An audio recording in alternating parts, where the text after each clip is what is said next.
All right, I'm here. I'm joined with Eric Spoto. Eric, for those that don't know you, could you talk a little bit about who you are and what you do? I'm a bench presser, powerlifter. I have the current world record of 722. Okay. You got the world record of 722. Are you still competitively powerlifting? You know what? I had shoulder surgery about a year ago. Rotator cuff was labrum. And, it was rough. They attach. It's a slow process. Start healing up real nice. I just started being able to lift heavy the past couple months. Just working back into it. More rep work, but getting back where I need to be. I'd like to get in a platform maybe in 6 months. 6 months? Yeah. What would you be going after in 6 months? Would you be going back to where you were and a little bit more, or do you have something you're chasing after? I want to be obviously a big number. I know for real is going to go for a fight in December, maybe 730 something. So, my goal has always been 750. It's 750 or rip my shoulder again trying. That's it, right? I want 750. I mean, I've been stronger in training cycles. There's 2 training cycles before 722. My training cycle numbers were actually higher. So I know if I peak right, feel right, get in some big lifts in training, I could put it up in the week. Absolutely. Now with your bench press training, how many days a week are you going after training your chest and shoulders hard? It depends on where I'm at in the cycle. Normally 2. I can maintain 2 heavy chest, shoulder, tricep days for about 8 weeks. After that, it starts to tail off. Right. About 16 total lifts, in that time of hard and heavy. Now, once you get to where you want to be, you'll say, okay, I've got 8 weeks out now. I'm going to give this what I've got, because you said you've got about 8 weeks in your training to top end. Yeah. Well, I base everything off my triple. So if my triple's big and strong, I kind of know where my single should be and how comfortable I feel with it. So it just goes from there. If I'm tripling a shitload of weight, I want to be tripling about 700 pounds.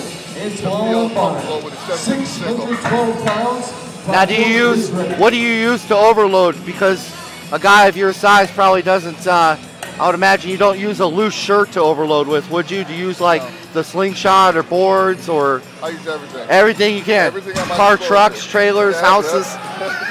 Girls, any girls that float around the gym. Anybody you can. Throw them on the bar. Yeah. Names it all. Slingshot, chains, bands, anything that will help you and give you a different feel. I like to be on a flat bench. I'm not big on like incline, decline. I'm not saying they don't serve a purpose. I like to do the majority of my work on a flat bench. That's where you need that. Now, what about the other lifts? I mean, do you still train your legs and lower back and other general stuff now?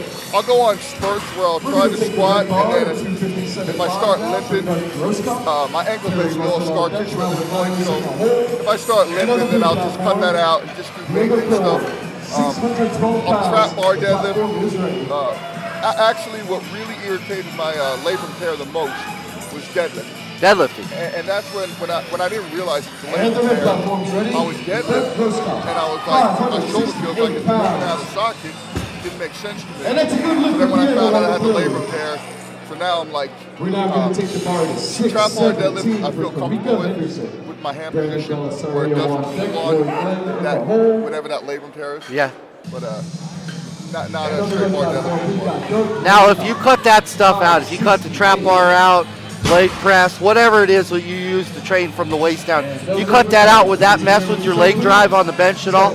Do you need to have some tightness down there for leg drive on the bench? Or? I do, but I mean, I could never squat or, at this point in my life, squatting your whole life, lifting your whole life, I feel like I probably have enough leg drive where it'd be enough for bench. But I mean, overall body strength, you want to stay, you know, a certain level of tightness. Right, yeah, so you're still, I mean, overall, I mean, you're still training your body, just not at the level that you're trying to chase that 750 with. Definitely not. And it's affecting daily life. Like, if I'm limping around, not working. Now, for people who don't know, what do you do for a living?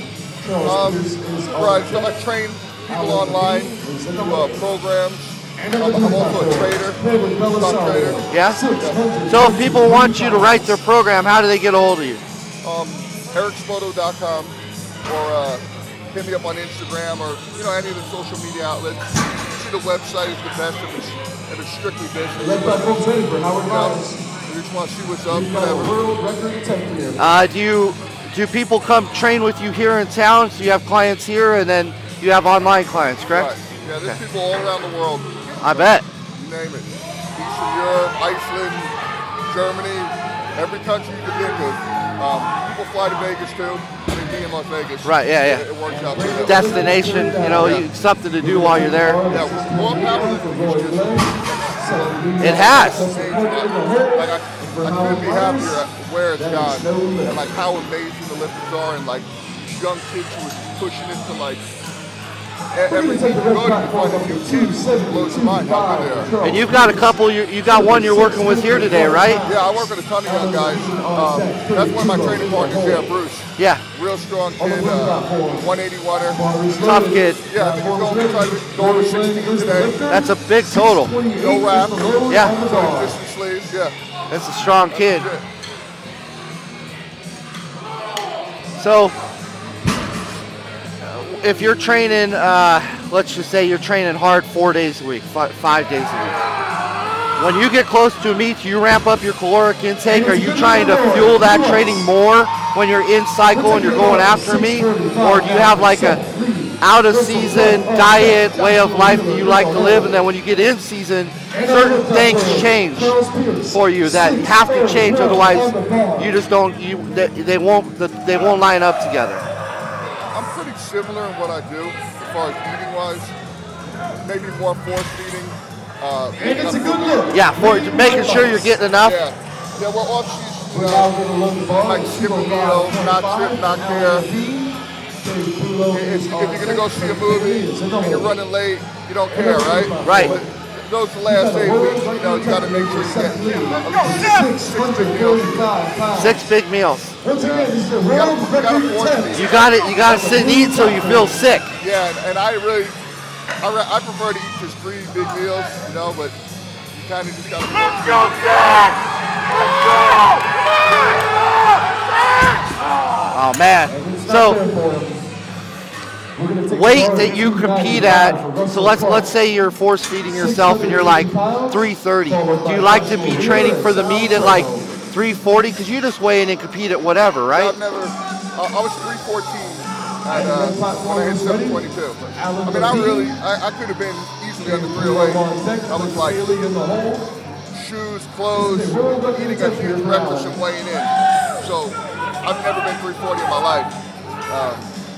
I don't know if I can be 340. Is there a correlation in more weight gain that you have, the better your bench gets, because you get a little bit thicker and that cuts down on the shoulder pressure and the rest of your body that gets beat up? There's got to be some carryover to a certain extent. Yeah, right. I mean, if it would get to the point where it's touching my blood pressure or like sleeping, it would be worth it. But yeah, somehow it's going to help. I mean, to a certain extent. Yeah, I would say like if you bench, you know, let's just use an even number. Let's say you easily bench 700 at 300, but when you're 310, 700 moves a little bit faster. You feel like you're a little bit, maybe a little bit, your body's a little bit more lubricated with more fat in it. You just feel a little bit healthier and happier just being a little bigger, but there's a mark where you're too big and it just doesn't feel good at all. I think so. I think there's a point. Look at that pull. Oh man. Yeah, he just couldn't pull his, That's a labrum tear right there, man. You're just watching it. That's a fight. I can't remember what the question was. What we're talking about. Watching deadlift is, you can't hit that line. Right. Even if you don't know the lifter, it's every lifter you want to hit that lift. Is there just a place that you just don't want to go because you're too heavy? Yeah, definitely. Although I don't know if I can get there. Because I tried to force feed myself, and I stopped last time. I like 320. 320? 320, I just shut down. Yeah. Like my body was didn't like it, huh? And you probably didn't like laying on the bench being so tight either. Yeah. I mean, you get off the bench and it's blood pressure city, huh? Yeah, probably. My flexibility is kind of the same no matter where I'm at. It's weird because it's more tightness in my hips and my groin that's preventing it. So my gut's not holding me back, but I don't even know if it's really going to carry over. Yeah. I think different humans can handle more weight than others. Right. There's certain dudes who maybe 260 is the highest they can get. Me particularly seems around 320. I'm sure there's dudes who are, I believe Krill's like close to 400. That's his height, his frame can handle, Yeah. And what have you done to come back from this what you've been dealing with the shoulder? Has there been something you've just said like, that was it, I should have did that sooner than later? I mean, I was in physical therapy the next day. Right away. I had a machine at my house that would hook me up and would move my arm for me. And every day, every hour, it went up 1 degree forward and 1 degree in. And it was like passive, it moved my arm like the day after surgery. So, it didn't have time to lock up. And it feels good. Trying to rotate a couple more. Last MRI I got, there's still a small tear, but it connected and attached.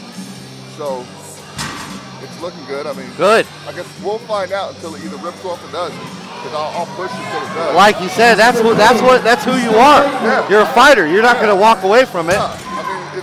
That's the whole point of getting repaired. Right. To be honest, if I wasn't going for the record, I wouldn't even gotten repaired. I didn't notice it in day-to-day life. It was, if I went to Rosewood and it didn't flare at all, it was just when my elbows flared. So I think I could have maybe hit a 7, close grip and non-flare. But that wasn't the goal. Right. So, I mean, if I wanted to hit what I wanted to hit, surgery is the only option. I got to be able to go with the grip that I'm comfortable with, and I got to be able at some point to flare my elbows. If I keep it tucked the whole time, I can't finish with that same speed. I got you. Well, man, I appreciate your time. So if people want to get a hold of you, they hit you up. Again, your website is? EricSpoto.com. EricSpoto.com. Yeah, pleasure. Thanks, man. Thanks for your time. I really appreciate it. Thank you. Another blue platform. Looks like you have a 40%. You got the checklist? Yes, checklist.